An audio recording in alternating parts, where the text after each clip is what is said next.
Hey everybody, it's Jared. I just wanted to drop in with a little overview video on these site plans that have been submitted for the Jan property with Knova and Amazon. I know that I've been speaking to a lot of community members and neighbors about this, especially since we had our last council meeting, and people are still a little bit in the dark. Hey, I heard there was something going on, but I wasn't sure where it was. I've spoken to people that live on the other side of the village and like the Walker Point area, and they are in the same boat where it's like, oh, well, we thought there was going to be a data center, but we didn't know it was going to be sandwiched between two giant neighborhoods. So I thought it'd be good to maybe just do a really quick overview of some of the things that I've learned about this project, especially in light of us actually getting our hands on the Project Cosmos master site plan, which is for the Amazon data center. So what I'm going to do is just do a quick overview. We'll look at the land from a bird's eye view.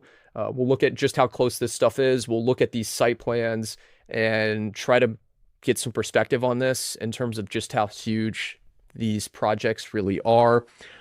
So let's go ahead and dive in. So first things first, this is the Pickaway County Auditor map, and you can see right off the bat, the property that we're talking about is this one here. It's this parcel, which is owned by Amazon. This used to be owned by Knova. Knova then sold that to Amazon at some point, and then this one down here is the one that we've been currently talking about regarding the ordinance and whether or not that was passed properly. So this kind of L-shaped property owned by Knova. Now, as I scroll in here, you'll notice here's 104, here's Durrett Road, and then right down here is our Foxfire neighborhood, and then up here we've got Southern Pointe and whatnot. Now, as I scroll down here, you'll also notice there is a piece of land here. This land is not owned by Knova. This land is owned by MI Homes. Now, I might be speculating a little bit here because I don't have all the information, but my assumption is that this is going to be potentially phase 5 for MI Homes, where they would be building even more properties back here. Now, obviously, that would be really, really close to where this potential data center would be going in, which is, again, right here on this L shape. And then this is the horse farm that everybody knows before you pull in here. So basically, MI's property line runs right up to the back of that. And then all of this is owned by Knova, and all of this here is owned by Amazon. This is roughly 500 acres of land. That is going to be a massive, massive data center campus. Now, just to give you some perspective on this, we'll move this screen over here and try to keep this centered. And let's pull up the proposed plan from Knova, which is right here. So you will see right away, this L shape is this right here. You have Kenmore Boulevard. This would be essentially the entrance to this. And with this, you have these giant water basins. And then you have a water tower. You have a giant substation. We'll talk about substations here in a second. And then right off the bat, you now have 8 of these 220,000 square foot buildings that looks like they would start essentially here. And then you would have another one down here.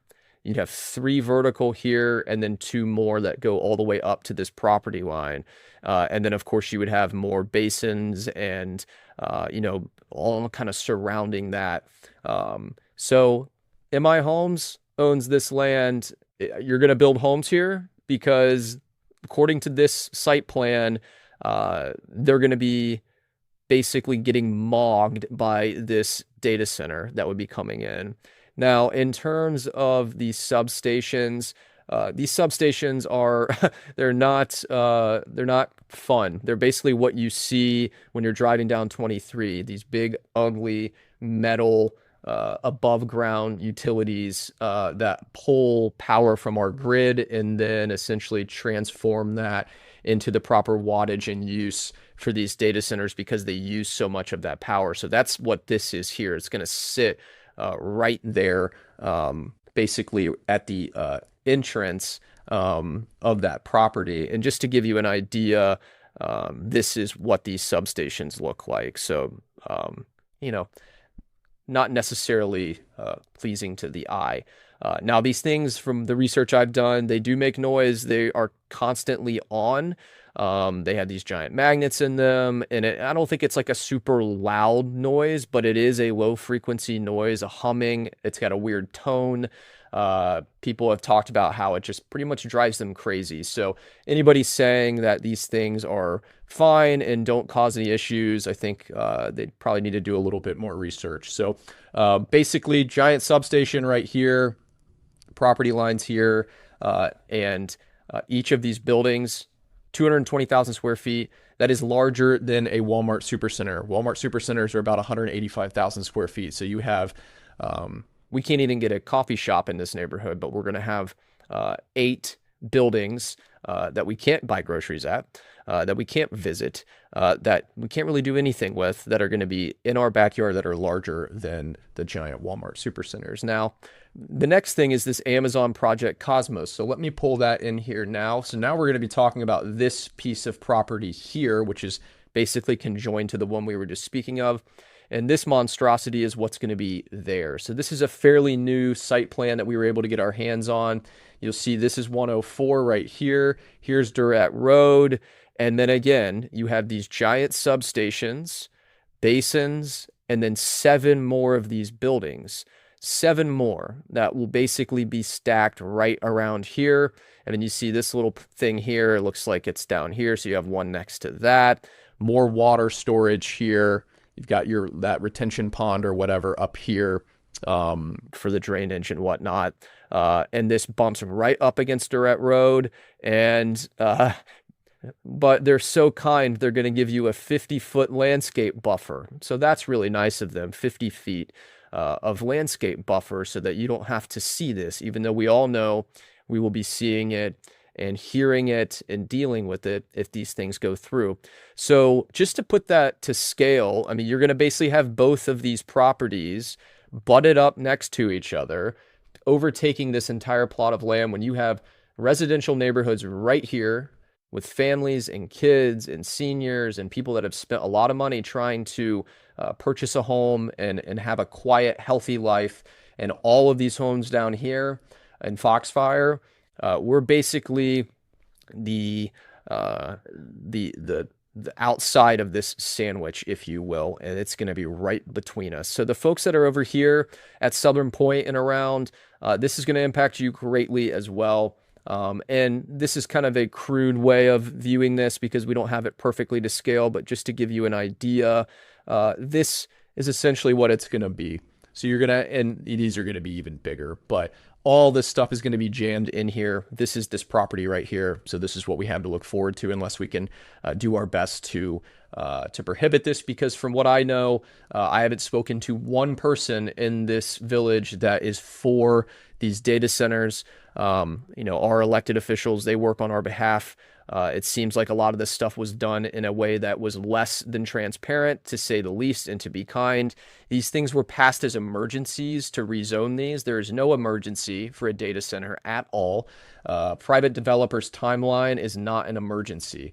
Now, one thing I want to end on, because I know I'm a little long-winded here, that is just interesting to me, is that Ordinance 2026-03, which was passed earlier this year, declared that we are not going to allow basically gas-fired electric generation facilities here, which is different than these data centers. And I recognize that, but I think if you get into the language here, it's kind of interesting. So right here it says gas-fired electric generation facilities utilizing combustion turbines are industrial scale uses that generate significant air emissions, including nitrogen oxides and particulate matter, and creating continuous noise, vibration, heat, glare, and safety risks incompatible with residential, commercial, agricultural, and mixed-use districts. So one of the things that's interesting to me, and I believe they even talk about turbines, and yeah, right here, combine cycle turbines, all this different stuff. And if you read through this, it's interesting. And I'm glad they did this. We don't want this, but the council, seems to care about the well-being and the safety of their residents when it came to passing this. But when it comes to this, where are you now? because this is also going to produce continuous noise and safety risks. And we haven't even talked about the water. How does our aquifer and our water here in the village, how are we even going to sustain something like this? What does our electric bill look like? What do our home property values look like when this thing gets jammed in between these neighborhoods? So while they're not the exact same thing, I find it quite interesting that banning these electric generation things were a emergency, which I agree that is an emergency that is directly impacting our well-being and the safety of our citizens here. But this right here, not a problem at all. This is going to be totally cool. 15 Walmart supercenters that have to be constantly cooled and powered with electricity with giant substations around them.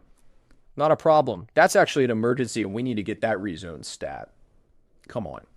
Anyway, a lot of questions still need to be answered, but just wanted to catch you up to speed on what I'm learning. Again, I'm not an expert, I'm not an attorney, I'm not a zoning person. I am just a citizen that lives here in this village that wants transparency and wants a clear process and wants to know what the heck is going on with this and wants some questions answered. So as always, I really appreciate you guys following along. If you have any questions, ideas, thoughts, or just want to chat, you can reach out to me. You can also reach out to go to foxfirecoalition.org. We are still raising funds to get legal counsel to help with a lot of this stuff, to get more information, to help spread awareness to our neighbors and everybody in this community. As always, I am very, very grateful for everybody and what you've done thus far, and the fight will continue. Thanks.